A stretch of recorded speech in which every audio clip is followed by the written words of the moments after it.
Hiniling ng mga pulis na ipa-paraffin test ang live-in partner ng nasawing Vice Mayor ng Dueñas, Iloilo. Siya lang daw kasi ang kasama ng vice-alkalde ng aksidente umano nitong mabaril ang sarili. Nagbabalik si Gary De Leon. Umaga nitong December 30, isinugod sa ospital si Dueñas, Iloilo Vice Mayor Aimee Paz Lamasan.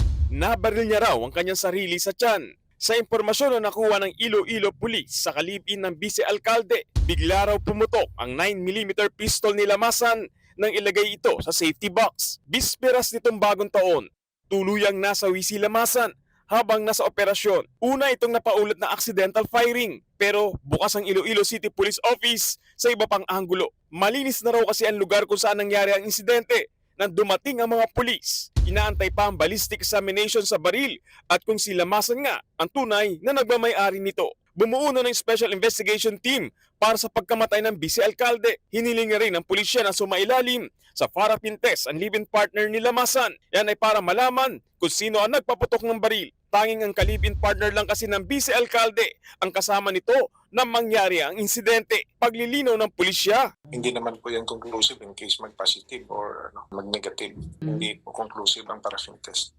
It's just one of the tools na maka-aid sa aming investigation.